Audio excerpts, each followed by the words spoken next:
اعوذ باللہ من الشیطان الرجیم بسم اللہ الرحمن الرحیم قاف والقرآن المجید بل عجبوا ان جاءهم منذر منهم فقال الكافرون هذا شيء عجيب أئذا متنا وكنا ترابا ذلك رجع بعيد قد علمنا ما تنقص الأرض منهم وعندنا كتاب حفيظ صدق الله العظيم. قاف بڑی شان والے قرآن کی قسم، ان کافروں نے پیغمبر کو کسی دلیل کی وجہ سے نہیں جھٹلایا، بلکہ انہوں نے اس بات پر حیرت کا اظہار کیا ہے کہ کوئی آخرت سے ڈرانے والا خود انہی میں سے کیسے آ گیا. چنانچہ ان کافروں نے یہ کہا کہ یہ تو بڑی عجیب بات ہے، بھلا کیا جب ہم مر کھپ جائیں گے اور مٹی ہو جائیں گے اس وقت ہمیں پھر زندہ کیا جائے گا؟ یہ واپسی تو ہماری سمجھ سے دور ہے. واقعہ تو یہ ہے کہ زمین ان کے جن حصوں کو کھا کر گھٹا دیتی ہے ہمیں ان کا پورا علم ہے، اور ہمارے پاس ایک کتاب ہے جو سب کچھ محفوظ رکھتی ہے. سورہ قاف مکی صورت ہے. اس کے اندر 3 رکوع اور 45 آیتیں ہیں. عام طور سے مکی صورتوں کا طریقہ یہ رہا ہے کہ اس میں عقائد کے اوپر زور ڈالا گیا ہے. توحید یعنی ایک اللہ کی عبادت کرو. دوسری بات رسالت، کہ جو پیغمبر تمہارے درمیان ہیں وہ اللہ کے رسول ہیں، ان کو رسول مانو. اور تیسری اہم بات آخرت کا عقیدہ، کہ مرنے کے بعد زندہ ہونا ہے، مرنے کے بعد اللہ کے سامنے زندگی کا حساب دینا ہے. یہ 3 سب سے اہم اور بنیادی عقائد ہیں، توحید، رسالت اور آخرت. تو یہاں سورہ قاف کے اندر زیادہ جس عقیدے کی طرف توجہ دلائی گئی ہے وہ آخرت کا عقیدہ ہے، مرنے کے بعد کی زندگی کا.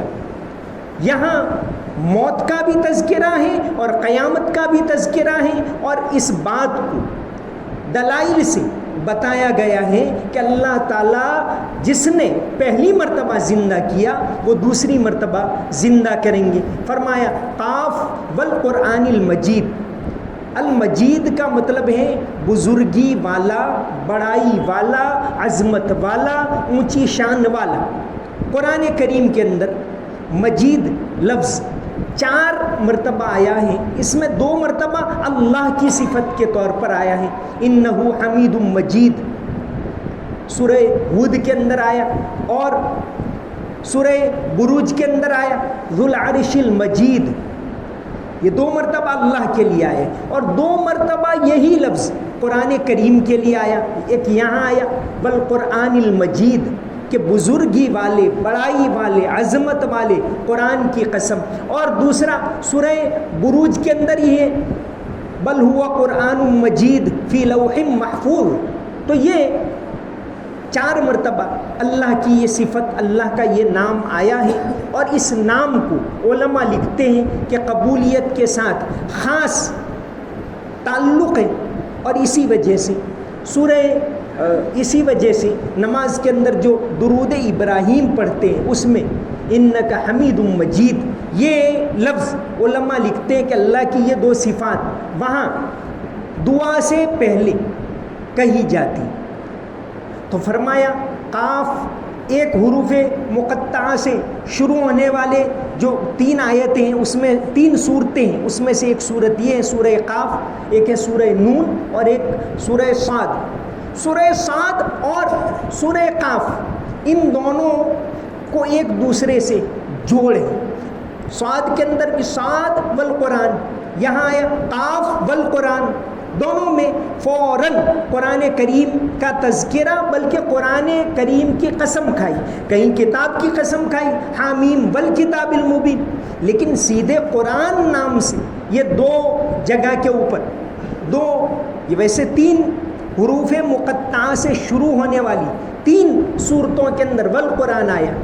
صاد والقرآن، قاف والقرآن، یاسین والقرآن، لیکن یاسین ہے وہ 2 حروف مقطعات والی ہے، یہ 1 حرف مقطع والی صورت ہے۔ فرمایا قاف والقرآن المجید۔ سورہ صاد میں فوراً توحید کا تذکرہ ہے کہ اے لوگوں، تم کو تعجب ہو رہا ہے جب ایک پیغمبر تم کو یہ کہتے کہ ایک اللہ کی عبادت کرو، اجعل الالہۃ الہ واحدہ ان ھذا لشیء عجاب، وہاں یہ آیا کہ تم کو تعجب ہوتا ہے جب ایک پیغمبر یہ کہتے کہ ایک اللہ کی عبادت کرو، تو وہاں توحید سے شروع ہو رہا ہے، یہاں آخرت کے عقیدے سے شروع ہو رہا ہے۔ لیکن ظاہر ہے کہ کوئی آدمی توحید کو مانے گا، ایک اللہ کو مانے گا، پھر اس کے بعد اس کو آخرت کے بارے میں بتائیں گے۔ فرمایا قاف والقرآن المجید، قاف بزرگی والے قرآن کی قسم۔ قرآن کریم کے اندر جو اللہ تبارک و تعالیٰ نے قسمیں کھائی ہیں، مولانا تقی صاحب لکھتے ہیں کہ اللہ نے ان چیزوں کو گواہ بنایا ہے۔ ایک تو انسان قسم کھاتا ہے، انسان قسم کھاتا ہے قابل عظمت چیز کی، اب اللہ تعالیٰ نے خاص کر دیا ہمارے لیے کہ صرف اللہ کی قسم کھاؤ، کیونکہ سب سے زیادہ قابل تعظیم ذات اس کی، تو انسان تو اللہ کی قسم کھائے۔ اللہ تعالیٰ نے کائنات کی چیزوں کی قسم کھائی، کہیں سورج کی قسم کھائی، کہیں چاند کی قسم کھائی کلا والقمر، کہیں سورج کی قسم کھائی والشمس وضحاها، الگ الگ چیزوں کی قسم کھائی، کہیں رات کی قسم کھائی واللیل اذا یغشی، رات کی قسم جب کہ وہ چھا جائے۔ تو مولانا تقی صاحب لکھتے ہیں کہ اللہ نے 2 باتوں کے لحاظ سے ان کی قسم کھائی، ایک تو گواہ بنایا ان، دوسرا انسان کو چوکنا کیا کہ ان چیزوں کی طرف ذرا نگاہ اٹھاؤ۔ عجیب بات کوئی ہوتی ہے لیکن روزانہ سامنے ہوتی ہے تو اس کی طرف انسان کی توجہ نہیں جاتی، ذرا ہٹی ہوئی بھئی ایک چیز روزانہ یہاں ہوتی، دوسری جگہ ہو تو فوراً توجہ جائے گی، لیکن وہ وہیں ہے تو انسان کا دھیان نہیں جاتا۔ تو دھیان دلانے کے لیے کہ بھئی تمہارے سامنے روزانہ یہ اجالا ہے، اندھیرا ہو جاتا ہے، تم کو سمجھ میں نہیں آتا کہ یہ کون کر رہا ہے، تمہارے سامنے اچانک سے بارش ہونے لگتی، تمہیں سمجھ میں نہیں آتا کہ پانی کون برساتا ہے، تمہارے سامنے وہ چاند گھٹتا ہے بڑھتا ہے، کبھی تم نے یہ سوچا نہیں کہ یہ اس کو کون کر رہا ہے۔ تو اس لیے بھی قسم کھائی کہ توجہ دلائے کہ ان کی طرف دیکھو اور اللہ کو مانو۔ یہاں قسم کھائی قرآن مجید کی، والقرآن المجید، کہ اللہ تعالیٰ نے اپنے کلام کی قسم کھائی۔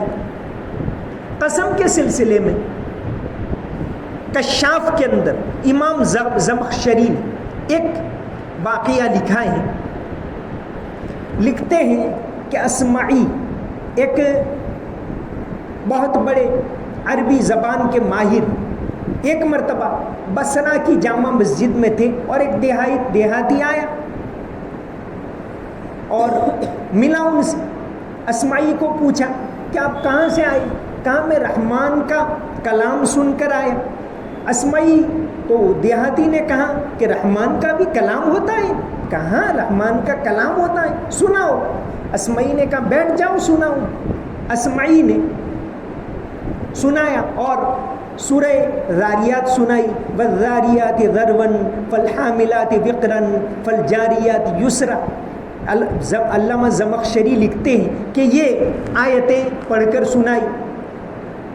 جب اس آیت کے اوپر پہنچے وَفِي السَّمَاءِ رِزْقُكُمْ وَمَا تُوعَدُونَ، تو اس دیہاتی نے کہا واقعی یہ اللہ کا کلام ہے، فوراً باہر نکلا، اپنا اونٹ تھا وہ ذبح کیا اور دعوت کر دی کہ یہ اللہ کا کلام ہے، یہاں یہ کہا ہے کہ روزی دینے والا اللہ ہے، تو اپنا اونٹ ذبح کر کے کھلا دیا۔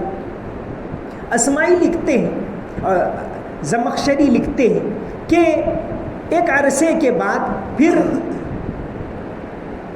ہارون رشید کے ساتھ اسماعی حج کے لیے گئے اور طواف کر رہے تھے کہ اچانک وہی دیہاتی ملا، بالکل اجڑ قسم کا دیہاتی آدمی ملا۔ اسماعی سے کہا کہ ارے اللہ کا کلام سنا، رحمان کا کلام سنا۔ اسماعی نے کہا آؤ بیٹھو، اور وہ مقام ابراہیم کے پاس بیٹھ کر اسماعی نے پھر وہی پڑھی وہی صورت والذاریات ذروا فالحاملات وقرا فالجاریات یسرا. لکھتے ہیں کہ جب اس آیت کے اوپر پہنچے فورب السماء والارض، آسمانوں اور زمین کے رب کی قسم، تو اس دیہاتی نے کہا ارے اللہ کو بھی قسم کھانے کی ضرورت پڑتی ہے، کون اس کی بات نہیں مانے گا کہ اس کو قسم کھانے کی ضرورت پڑے. ایک چیخ ماری اور وہیں ان کا انتقال ہو گیا. کشاف کے اندر زمخشری نے یہ واقعہ لکھا ہے. تو یہ قسمیں ایک لحاظ یہ اللہ تعالیٰ کی قدرت کی نشانیوں کو بتاتی ہے. یہاں کلام مجید کی قسم کھائی اور پھر آگے فرمایا بل عجبوا ان جاءہم منذر منہم، بلکہ انہوں نے اس بات پر حیرت کا اظہار کیا کہ کوئی آخرت سے ڈرانے والا خود انہی میں سے کیسے آ گیا. دو باتیں ہیں یہاں. سب سے پہلی بات تو یہ کہ قرآن کریم میں بعض جگہوں پر تو قسم کھا کر مقسم علیہ، یعنی کس بات کے لیے قسم کھائی اس کو بیان کیا. جیسے یاسین والقرآن الحکیم، قرآن حکیم کی قسم، انک لمن المرسلین، کیا آپ اللہ کے پیغمبر ہو. قسم کیوں کھائی؟ یہ کہنے کے لیے کہ آپ اللہ کے پیغمبر ہو. بعض مقامات کے اوپر قسم کھا کر قسم کیوں کھائی اس بات کو چھوڑ دیا، لیکن جو آگے کا سیاق و سباق ہے، آگے کا کلام، آگے کی بات ہے، اس سے سمجھ میں آتا ہے قسم کیوں کھائی. تو یہاں والقرآن المجید یہ کہہ کر بات کو چھوڑ دیا، لیکن آگے کی بات سے سمجھ میں آ رہا ہے کہ اللہ تعالیٰ نے قسم اس لیے کھائی کہ ارے تم کو تعجب ہوتا ہے کہ اللہ تعالیٰ دوبارہ پیدا نہیں کرے گا. یقیناً وہ دوبارہ پیدا کرے گا. آخرت کی زندگی کے اوپر قسم کھائی. بل عجب، ان کو تعجب ہوتا ہے، ان کو حیرت ہوتی ان جاءہم منذر منہم، کہ انہی میں سے ایک ڈرانے والا آیا. یہاں رسالت کا عقیدہ آ گیا کہ ڈرانے والا انہی میں سے آیا. زیادہ تو اس صورت کے اندر توجہ دلائی گئی آخرت کے عقیدے کے اوپر، لیکن یہاں منذر، منذر کے معنی ڈرانے والا. پیغمبر کی صفت ہے نذیر، نذیر کے معنی بھی ڈرانے والا، خوب ڈرانے والا. منذر کے معنی بھی ڈرانے والا. اب یہ ڈرانے والا کیا ہوتا ہے؟ ڈر تین لفظ آتے. ایک تو آتا ہے خوف، فلا تخافوہم وخافونی ان کنتم مؤمنین انما ذالکم الشیطان یخوف اولیاء، کہ شیطان خوف دلاتا ہے، کوئی خوفناک چیز ہو اس سے ڈرانا. ایک تو یہ لفظ. یہ نہیں، پیغمبر کا کام انذار. انذار کے معنی چوکنا کرنا، وارننگ، کہ بھئی کوئی آدمی جا رہا ہے، دیکھو بھئی آگے گڑھا ہے، یہ ڈرانا. کوئی ایسی چیز سے ڈرانا نہیں. چونکہ بہت سارے الفاظ ایسے ہوتے ہیں ہم ایک ہی ترجمہ کر رہے ہیں. تقویٰ، تقویٰ کے معنی بھی ڈر کا کرتے ہیں، حالانکہ تقویٰ کے معنی ہوتا ہے بچنا. تقویٰ قرآن کریم کی اصطلاحات میں ایک لفظ بار بار آیا، تقویٰ. ھدی للمتقین شروع میں ہی کہہ دیا، پہلے سورہ بقرہ کے شروع میں ہی کہہ دیا کہ یہ تقویٰ والوں کے لیے ہدایت ہے. تو تقویٰ کیا چیز ہے؟ تقویٰ کا مطلب ہوتا ہے بچنا، پرہیزگاری، گناہوں سے بچنا.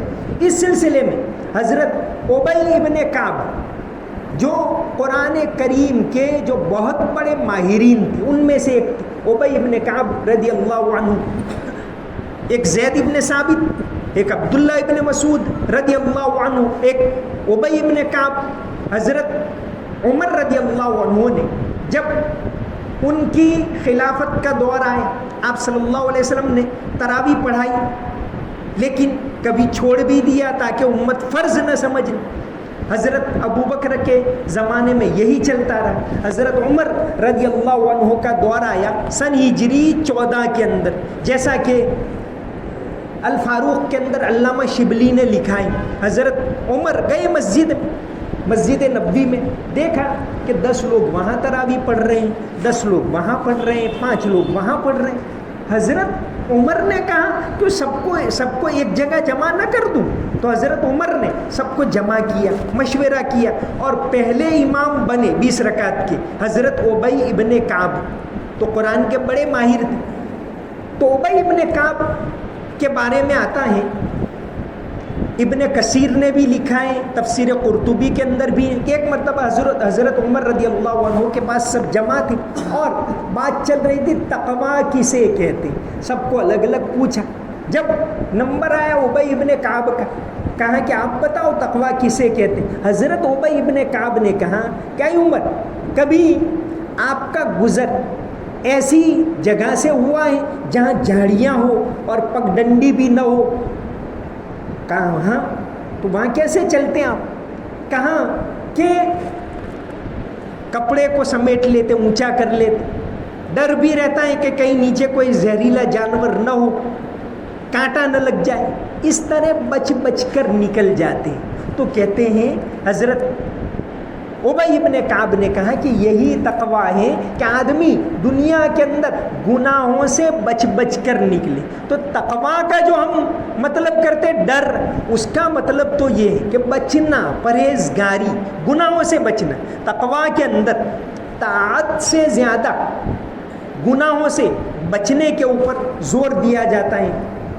جو کرتا ہے تو چھپ کے اہل جہاں سے، جو کرتا ہے تو چھپ کے اہل جہاں سے، بہت اچھا حکیم اختر صاحب کا ایک شعر ہے، جو کرتا ہے تو چھپ کے اہل جہاں سے، کوئی دیکھتا ہے تجھے آسماں سے، کہ اس بات کو آدمی دھیان میں رکھے، یہ تقویٰ ہے۔ لیکن یا منذر، ڈرانے والا، یہ لفظ آئے، بشیرم و نذیرہ، پیغمبر صلی اللہ علیہ وسلم کے لیے یہ لفظ آئے، اس کا مطلب ہوتا ہے وارننگ، کہ دیکھو خبردار رہو، تم کو مرنا ہے، خبردار رہنا، شیطان تم کو دھوکے میں نہ ڈالے، خبردار رہنا، اللہ سے ڈرتے رہنا، کہیں رشوت آئے تو اس میں مبتلا نہ ہو جانا، خبردار رہنا، کہیں حرام لقمہ آئے تو اس کے اندر تم مبتلا نہ ہو جانا، برابر چوکنا رہنا، یہ ہے۔ تو یہ ہے منذر۔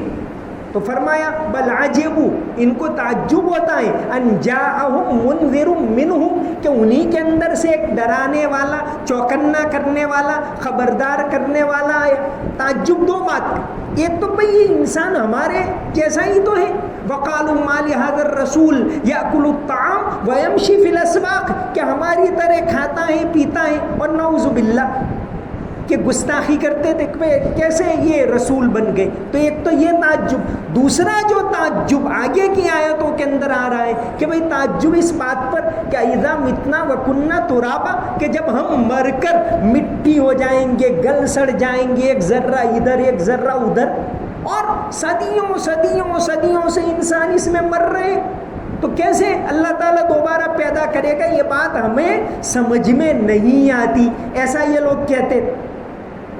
اللہ کے خوف کے سلسلے میں تنبیہ الغافلین کے اندر فقی ابو اللیث سمرقندی نے ایک بات لکھی ہے کہ کوئی آدمی اللہ سے ڈرتا ہو تو اس کی 7 علامتیں ہوگی۔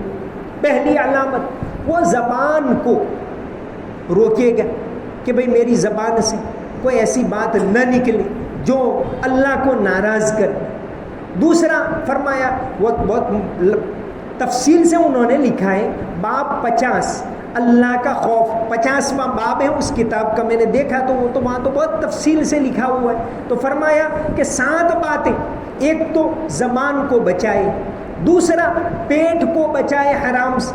آدمی کے اندر اللہ کا خوف ہوگا تو وہ چوکنا رہے گا کہ یہ کہیں حرام تو نہیں ہے، یہ کہیں سود تو نہیں ہے، یہ کہیں غلط طریقے سے حاصل کیا ہوا، ظلم سے حاصل کیا ہوا تو نہیں سوچے گا۔ تو زبان کو بچائے گا، پیٹ کو بچائے گا۔ تیسری بات، نگاہ کو بچائے گا، غلط جگہ پر پڑھنے سے بچائے گا۔ قل للمؤمنین یغضوا من ابصارہم، قرآن کریم کے اندر نگاہ کی حفاظت کی تاکید کی گئی ہے۔ چوتھا، ہاتھ کو بچائے گا، اپنے ہاتھ سے کسی کو نقصان نہیں پہنچائے گا۔ پانچواں لکھا ہے قدم کو بچائے گا کہ گناہ کی طرف، کہ بھئی دوست کہہ رہے ہیں کہ چلو فلاں جگہ کے اوپر جائیں، چلو سینما دیکھنے جائیں، تو فوراً اپنے قدم کو روک لے گا۔ چھٹا ہے دل کو بچائے گا، دل کو تکبر سے، حسد سے، کینے سے پاک صاف رکھے گا۔ اور 7واں، اللہ کی عبادت کر کے بھی وہ اللہ سے ڈرے گا کہ کہیں ریاکاری نہ آ جائے، کہیں دل کے اندر نفاق نہ آ جائے. یہ 7 باتیں انہوں نے لکھی ہیں تنبیہ الغافلین کے اندر، بہت اچھے طریقے سے لکھا ہے. تو فرمایا بل عجبوا ان جاءہم منذر منہم، کیا ان کو تعجب ہوتا ہے اس بات پر کہ انہی میں سے ایک ڈرانے والا آیا. فقال الکافرون ھذا شیء عجیب، تو کافر لوگ کہتے ہیں کہ یہ تو عجیب بات ہے. اذا متنا وکنا ترابا، کیا ہم مر جائیں گے، مٹی ہو جائیں گے، گل سڑ جائیں گے. ذالک رجع بعید، یہ تو ہماری سمجھ سے باہر کی بات ہے، ایسا ہو ہی نہیں سکتا کہ دوبارہ زندہ کرے. اب یہاں آگے کی آیتوں کے اندر اس کو ایک مدلل طور پر سمجھایا گیا ہے. قد علمنا ما تنقص الارض منہم، اللہ تعالیٰ نے فرمایا قد علمنا، ہم اچھی طرح جانتے ہیں، ما تنقص الارض منہم، زمین کے کس حصے کے اندر ان کے ذرات بکھرے ہوئے وہ ہمیں پتہ ہے، ہم دوبارہ زندہ کرنے پر قادر ہیں. وعندنا کتاب حفیظ، اور ہمارے پاس ایک کتاب ہے جو سب کچھ محفوظ رکھتی ہے، سب کچھ ریکارڈ رکھتے، کس کا ذرہ کون سا ہے وہ بھی ہمارے یہاں محفوظ ہے. کہ بھئی تم گوگل کے اوپر محفوظ کرتے ہو کون سی چیز کہاں ہے، فوراً نکال دیتے ہو. موبائل میں 1000 نمبر ہے، فوراً ایک نکال دیتے ہو. تو ہمارے پاس بھی کون سا ذرہ کس کا ہے وہ ہمیں پوری طرح معلوم ہے، اور ہماری کتاب کے اندر بھی محفوظ ہے. اس سلسلے میں ایک اہم بات جو حدیث شریف کے اندر آتی ہے اس کو بتا کر بات کو ختم کریں. حدیث شریف کے اندر آتا ہے، مسلم شریف کی حدیث ہے، حضرت ابو ہریرہ رضی اللہ عنہ سے مروی ہے، لمبی حدیث. اس کے اندر سب سے پہلی بات تو یہ کہ 2 نفخوں کے درمیان کتنا وقفہ ہوگا. پہلا سور پھونکا جائے گا، سب فنا ہو جائے گا. دوسری مرتبہ جب پھونکا جائے گا وَنُفِخَ فِي الصُّورِ فَإِذَا هُم مِّنَ الْأَجْدَاثِ إِلَىٰ رَبِّهِمْ يَنْسِلُونَ، کہ قبروں سے اٹھ کر سب لوگ چلنے لگیں گے. وہ دوسرا سور ہوگا. تو اس کے درمیان 40 سال کا فاصلہ ہوگا. پھر آگے حضرت ابو ہریرہ رضی اللہ عنہ حدیث بیان کرتے ہیں کہ انسان جب مر جاتا ہے، آپ صلی اللہ علیہ وسلم نے فرمایا کہ انسان مر جاتا ہے تو اس کے سارے ریزے ختم ہو جاتے ہیں الا عجب الذنب، مگر اس کی جو ریڑھ کی ہڈی کا بالکل نیچے کا ایک ذرہ ہوتا ہے وہ باقی رہتا ہے. اللہ عجب الذنب، اس کے لیے یہ لفظ آیا عجب الذنب، وہ کبھی بھی ختم نہیں ہوتا. اور اللہ تبارک و تعالی اسی سے دوبارہ ثم ینبتون کما ینبت البقل، کہ اللہ تبارک و تعالی دوبارہ اسی ذرے سے واللہ انبتکم من الارض نباتا، کہ دوبارہ اللہ تبارک و تعالی تم کو اسی ذرے سے زندہ کریں گے. آج سائنس نے یہ بات ثابت کی کہ انسان کی جو ریڑھ کی ہڈی ہوتی ہے اس کے نیچے کا ایک حصہ ہوتا ہے جس کو کاکسکس کہتے ہیں، انگریزی ان کی سائنسی اصطلاح کے اندر COCCYS یہ لفظ ہے کاکسکس. یہ ختم ہوتا ہی نہیں. حدیث شریف میں اللہ کے نبی صلی اللہ علیہ وسلم نے صدیوں پہلے بتا دیا اللہ عجب الذنب، کہ ایک ہڈی کا ایک ٹکڑا ہے جو کبھی بھی مرتا نہیں، کبھی فنا نہیں ہوتا، وہ باقی کا باقی رہتا ہے. اور اسی سے اللہ تعالیٰ کو اسباب کی ضرورت نہیں، لیکن اسباب کے طور پر اللہ تعالیٰ اسی سے زندہ کریں گے. تو آج حیرت انگیز طور پر سائنس نے یہ بات ثابت کی ہے اور اس کے اوپر کتابیں لکھی گئی کہ انسان کی ریڑھ کی ہڈی کا ایک ذرہ ہوتا ہے بالکل نیچے کا، وہ کبھی بھی فنا نہیں ہوتا. تو بے شک اللہ تبارک و تعالی مرنے کے بعد دوبارہ زندہ کریں گے، اور اسی کو سمجھانے کے لیے، اسی عقیدے پر قائم کرنے کے لیے پیغمبر آیا کرتے تھے. وما علینا الا البلاغ المبین. اللهم صل على محمد وعلى ال محمد وبارك وسلم. ربنا آتنا في الدنيا حسنة وفي الآخرة حسنة وقنا عذاب النار. رب اغفر وارحم وأنت خير الراحمين. اللهم اهدنا واهد بنا واجعلنا سببا لمن اهتدى. اے اللہ ہمارے گناہوں کو معاف فرما، ہمارے عقائد کو درست فرما. یا اللہ ہمیں آخرت کا سچا پکا یقین نصیب فرما، آخرت کی تیاری کرنے کی توفیق عطا فرما، کلام پاک کو بار بار پڑھنے کی توفیق عطا فرما، سمجھنے کی توفیق توفیق عطا فرما، مرتے دم تک اس کی محبت کو ہمارے دلوں کے اندر باقی رکھ یا اللہ، جب تک دنیا میں رکھے تیری عبادت کے اوپر باقی رکھ، جب موت دے تو توحید کے اس کلمے کے ساتھ ہماری موت آئے، ایسی توفیق عطا فرما یا اللہ۔ دنیا میں جہاں ظلم و ستم ہو رہا ہے یا اللہ تو دیکھنے والا ہے یا اللہ، فلسطین کے اندر یا اللہ بے انتہا ظلم و ستم رمضان کے مہینے کے اندر ہو رہا ہے یا اللہ، ظالموں کو تو اپنی طرف سے سخت سزا دے